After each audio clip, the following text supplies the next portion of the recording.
मोहन की ये बांसुरी जानते हैं क्यों इतनी मधुर लगती है? क्योंकि इसमें न राग है न द्वेष है।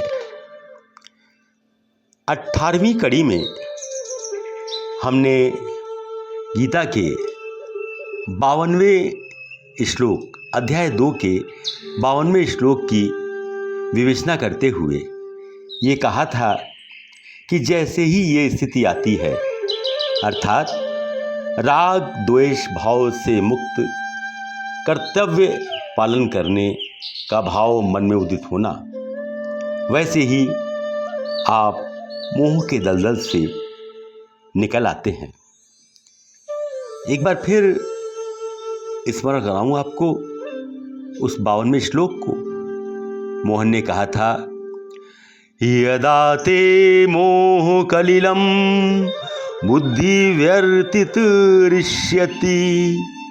तदा गन्तासि निर्वेदम श्रुतवयस्य श्रुतस्य चा। यद्यपि ये कहने में जितना सरल लगता है उतना सरल है नहीं। ये भी एक प्रकार की मानसिक तपस्या है, साधना है, जिसे हर पल साधना पड़ता है। कोई साधना को करने में कितना और किस सीमा तक सफल होता है, यह उसकी संकल्प शक्ति पर निर्भर है। मोहन कहते हैं कि इस मोह के दलदल से मुक्त होते ही इस लोक और सुने या सुनने में आए परलोक के भोगों के प्रति तेरे हृदय में वैराग्य का भाव उदित हो जाएगा। यहाँ ध्यान देने की बात है, सुने या सुनने में आए, अर्थात परलोक के वे भोग जो मात्र कहने सुनने तक सीमित हैं, किंतु वास्तव में जिनका कोई अस्तित्व ही नहीं है।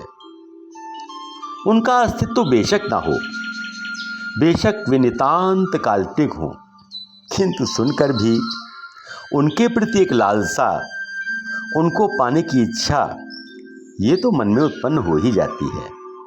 और कभी कभी तो ये लालसा और ये इच्छा इस सीमा तक मन पर अधिकार कर लेती है कि उन काल्पनिक भोगों की प्राप्ति के लिए लोग अपना जीवन तक समाप्त कर डालते हैं। मुझे याद आ रहा है, दक्षिणी अमेरिका के गुयाना के जेम्स टाउन में धार्मिक फेथ पीपल्स टेम्पल ग्रुप को मानने वाले लगभग 900 से अधिक लोगों ने अपने धर्मगुरु की बात मानकर ऐसे ही काल्पनिक सुख पाने के लिए सामूहिक आत्महत्या कर ली थी। और दूर क्यों जाते हैं, इस्लाम में जिहाद की जो कल्पना है वो भी तो कुछ इसी प्रकार की है, जहाँ जिहादियों को ये कहा जाता है कि इसके बदले उन्हें जन्नत मिलेगी, जहाँ 72 हूरों का सानिध्य और अन्य आनंद उनको प्राप्त होंगे। लेकिन जैसे ही आप इस मोह के दलदल से निकल आएंगे, ये काल्पनिक या वास्तविक दोनों ही लोगों के सुखों के प्रति आपके मन में वैराग्य छा जाएगा। वैराग्य अर्थात राग से मुक्ति, और राग से मुक्ति अर्थात अवसाद से मुक्ति। यही मोहन ने इस श्लोक में समझाने का प्रयत्न किया है।